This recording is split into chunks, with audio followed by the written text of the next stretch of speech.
자, 법제사법위원회에서 한동훈 장관과 최강욱 자, 더불어민주당 의원이 맞붙었습니다.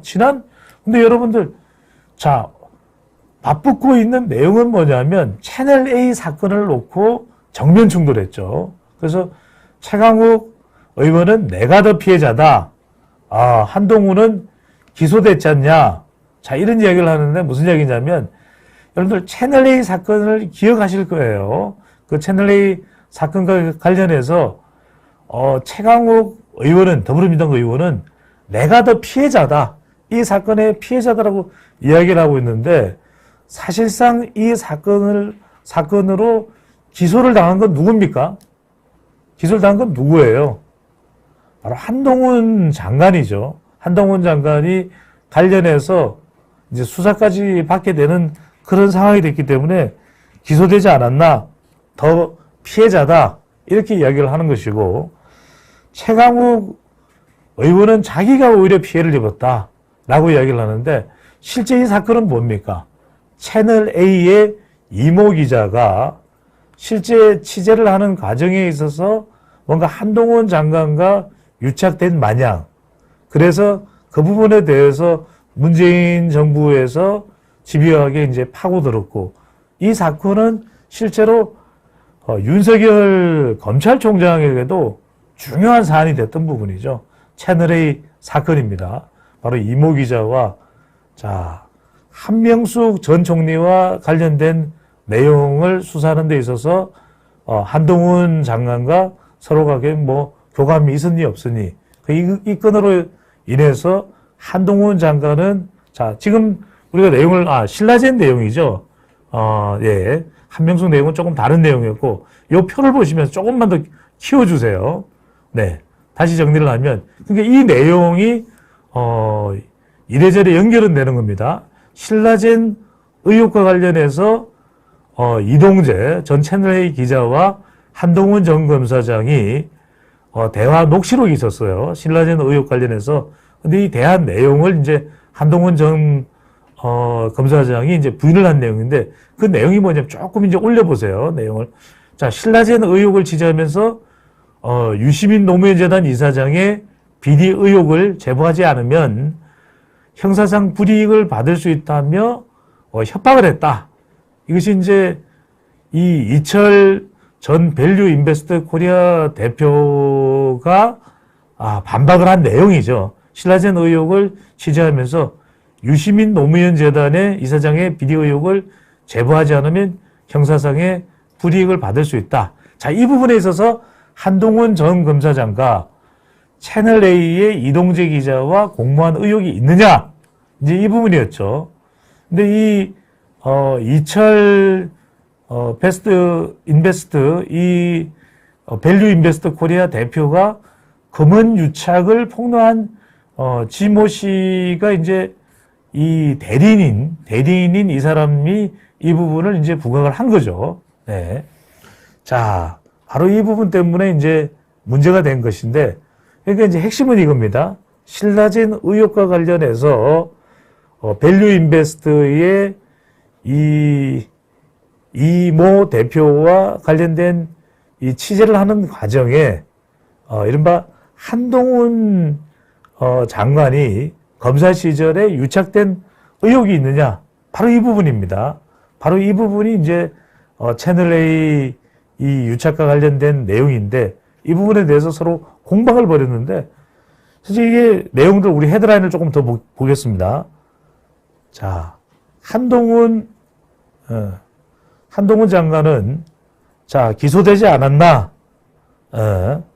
그래서 피해자다라고 이야기하는 것이고, 최강욱 전 의원은 내가 더 피해자다. 그러니까 이게 최강욱 의원입니다. 내가 더 피해자라고 이야기하는 것이 어떤 의미에서 피해자인지는 모르겠어요. 그래서 한동훈 장관이 사실상의 피해자는 자신이다.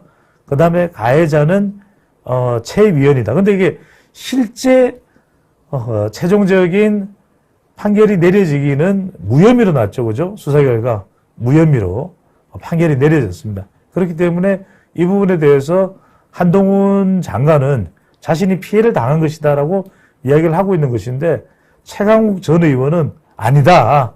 자신이 피해자다라고 이야기를 하고 있는데 이 부분에 대해서 이제 한동훈 장관은 무슨 말이냐? 가해자다라고 이야기를 하고 있는 것이죠. 그러니까 이 부분에 있어서 전혀 최강욱 전 의원이 법리적으로 한동훈 장관의 설명에 대해서 전혀 대응을 하거나 또는 반박이 못 되고 있는 상황입니다. 자, 관련된 헤드라인이 있으면 하나를 더 볼까요?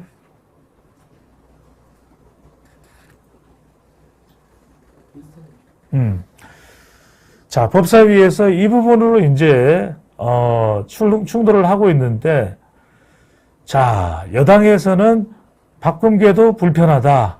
야당 위원장은 한에게만 특혜줘. 그러니까 결국 한동훈 장관을 둘러싼 논란이에요. 그런데 이미 이 사건은 한동훈 장관은 무혐의로 처리가 됐는데, 자, 이 부분에 대해서 최강욱 의원 역시 재판에 넘겨진 바가 있다라는 이야기로 본인이 이제 그래서 본인이 이제 더 피해자다 이런 이야기를 하고 있는데, 자, 글쎄 이 내용을 확인할 수 있는 여러분들 자세한 내용을 보면, 자, 한 장관이 최 의원의 발언 도중 이에 대해서 기소됐지 않느냐, 그러니까 이해 충돌이 있다는 얘기다 이렇게 반발하자 최 의원은 어디 끼어들어가지고 불쾌함을 여지없이 드러냈습니다. 그러니까 결과적으로 이제 이 혐의를 유착됐다 이런 혐의를 받게 된 것은 한동훈 장관인데 실제 수사 결과 보면은 무혐의로 결론이 난 것이고, 최강욱 지금 더불어민주당 의원은 지금 조국 전 장관 관련 이슈로 지금 이 의원직을 상실할 수 있는 그런 위기 상황인 거죠. 그런데 한 장관의 설명을 그렇습니다. 가해자가 법사위원회 위원 자격을 이용해서 피해자에게 충돌적인 질문을 하는 게 과연 국회법상 이해충돌 규정에 허용되는 건지라는 설명을 하고 있죠. 그러니까 결국에는 지금 법리상으로 최강욱 의원이 주장이 한동훈 장관을 거의 압도하지 못하고 있는 거예요. 그러니까 지난번에 인사청문회 할 때도 최강욱 의원이 한 3M이라는 것은 영리법인이죠.